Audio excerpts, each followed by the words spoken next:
सुमिर सुमिर भव सागर पार उतारा। कलयुग के अंदर राम नाम का ही आधार है। रामचरितमानस में वो स्वामी तुलसीदास जी ने यह दोहा लिखा था। किस प्रकार से आज के वर्तमान समय में यह राम के राज्य में, राम के देश में किस प्रकार से साबित हो रहा है, उसका ही कुछ हम भूमिका के लिए आज हम पहुँचे हैं बाला हनुमान मंदिर। यहाँ पर राम मंदिर के विषय में हम जानने के लिए लोगों के साथ पहुँचे हैं, उनके विचार जानेंगे। हम गुजराती भाषा में इनके साथ में बात भी करेंगे, गुजराती भाषा में ये लोग अपना विचार रखेंगे। हम यहाँ एक एक लोगों से जानकारी प्राप्त करें किस प्रकार से ये राम को लेकर के उत्साहित है। अयोध्या के अंदर 22 जनवरी को राम मंदिर बन रहा है, तो आपको उसमें कैसा लग रहा है? તમે કેવી રીતે ફીલ થશે? क्या કેવી એનર્જી આવે તમે? એનર્જી તો આવે જ ને, વર્ષો બાદ જો રામ મંદિર બનતું હોય તો એનર્જી તો આવે જ ને. એટલે 500 વર્ષો પછી આપણી એ એટલું તાત્કાલિક કામ થયું અને 500 વર્ષોની જે યાત્રા હતી અને પછી 22 જનવરીએ મંદિર બને, તો તમે કેવી રીતે ફિલિંગ થશે કે આ શું થશે અંદરથી એનર્જી? અંદરથી તો આત્માની અંદરથી તો થાય જ ને કાંઈ. વર્ષો બાદ આપણે જો રામજી મંદિર ત્યાં બન્યું તો આત્માની અંદરથી એટલું તો આપણે થાય જ ને. તો તમે જવાનો છો રામ મંદિરમાં? હવે એટલે બધા તો ન જઈ શકી ને, અહીંથી એમ મોબાઈલમાં જોઈ લેવું. હા, પ્રાણ પ્રતિષ્ઠા. ઓકે.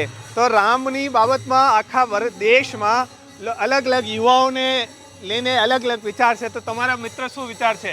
ભાઈવન, તમારા રામને લઈને શું વિચાર છે? આવો તમે.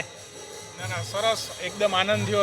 રામ મંદિર બને છે તો ત્યાં ઘણા 500 વર્ષ પછી અયોધ્યામાં જ્યાં રામ ભગવાનનો જન્મ હતો ને ત્યાં રામ ભગવાનનું મંદિર નહોતું, તો ઘણા ટાઈમ પછી એ મંદિર બને છે.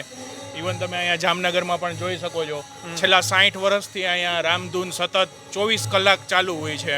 તો એક રામનું સ્થાન મળી ગયું અયોધ્યામાં મંદિર બન્યા પછી, તો 100% આનંદ છે. અચ્છા, તો અહીંયા રામને લઈને બધાને ઉત્સાહિત છે. અમે આજે રામ મંદિરમાં આવ્યા છે, જ્યારે અમે રામ મંદિરની આપણે ચર્ચા કરતા હોઈએ તો તમે રામને લઈને તમારે શું કલ્પના થતી હોય રામ રાજ્યને પ્રતિ? સારી જ થાય છે કલ્પના રામ પ્રત્યે તો.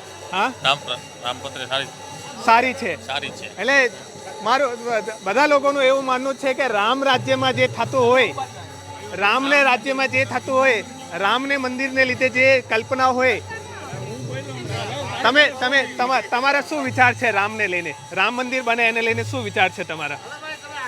આટલા વર્ષથી બોલો બોલો. શું બોલો એમ કે રામ મંદિરને લઈને તમારા શું વિચાર છે? જે આટલા વર્ષથી આપણે જેની રાહ જોઈએ છે કે આપણા મૂળ આપણું જે છે, આપણે જેના ગોત્રમાંથી આવીએ છીએ એનું જ મંદિર નહોતું આટલા વર્ષથી, અને અત્યારે જે અયોધ્યામાં મંદિર થાય છે એટલે રામનો જો દેશ કહેવાય, અહીંયા રામનું એટલા વર્ષથી રામનું મંદિર નથી તો હવે રામનું મંદિર બને તો તમે શું વિચાર આવે કે હવે રામનો રાજ્યમાં આગળ શું થશે? એવું તો રામ રાજ્ય કેવું હોવું જોઈએ? એવું તો શબ્દોમાં કેમ કહી શકાય? શબ્દોમાં નહીં કહેવાય. તમારું શું વિચાર છે બેન રામ રાજ્યના? બોલો, તમારો રામને લઈને શું વિચાર છે? અયોધ્યામાં આપણે મંદિર બને તો આને લઈને શું વિચાર છે?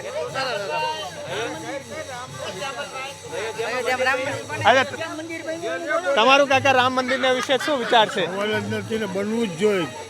એટલે 500 વર્ષ સુધી એ સતત યાત્રા હતી, એને કેટલા લોકોનું આત્મસમર્પણ થઈ ગયું, બલિદાન પણ થઈ ગયું, તો એને હવે જે શાંતિ મળશે એને લીધે તમે કેવી રીતે ઉત્સાહિત છો? કોઈ સવાલ જ નથી. આપણા ત્યાંનાથી બીજું વિશેષ કાંઈ હોઈ ન શકે, અને એનો આનંદ જે છે એ અનોરો આનંદ છે. ખરેખર જ્યારે રામ અયોધ્યામાં પાછા આવ્યા હતા એવો મહોત્સવ ઉજવવો જોઈએ આપણે. તો હવે રાજ્ય અભિષેક થશે, તમે ત્યાં જાશો? જવાની મનાઈ છે, છતાં અમારો ભાવ ત્યાં જશે, ત્યાં પહોંચી જાય. બિલકુલ. એટલે રામને પ્રતિ જે અમારી શ્રદ્ધા છે એ અહીંથી લઈને સીધી રામ સુધી પહોંચી જ જાય, કેમ કે અમારી અંતરાત્માથી બધા જગ્યા કનેક્ટ થતા હોય. તમારું રામ વિશે શું કલ્પના છે? તમારું શું બોલો? રામને લીધે શું વિચાર છે તમારા?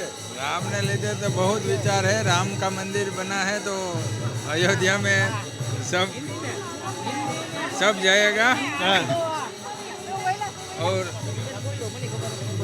બોલો બેન, તમારું રામને લઈને શું તમારું નિવેદન છે? રામ રાજ્યમાં તમારા કેવા વિચાર છે? રામ રાજ્યમાં મારા વિચાર સારા છે. રામ રાજ્ય બને સારું જ કહેવાય ને. એટલે હવે મંદિર આપણે 500 વર્ષ પછી એવું બને તો તમે શું અનુભૂતિ થતી હોય?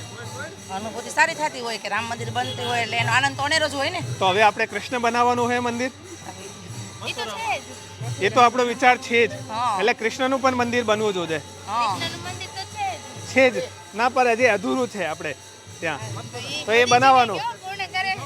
અચ્છા, તમારો શું વિચાર છે? તમારો શું, બોલો બોલો, તમારા રામને પ્રતિ લઈને શું વિચાર છે?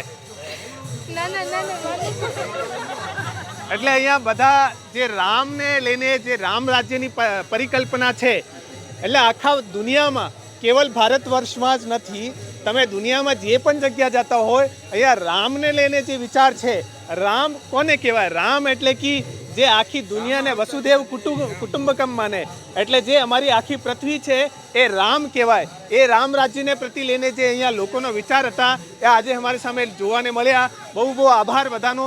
શ્રી રામ, જય રામ, જય જય રામ.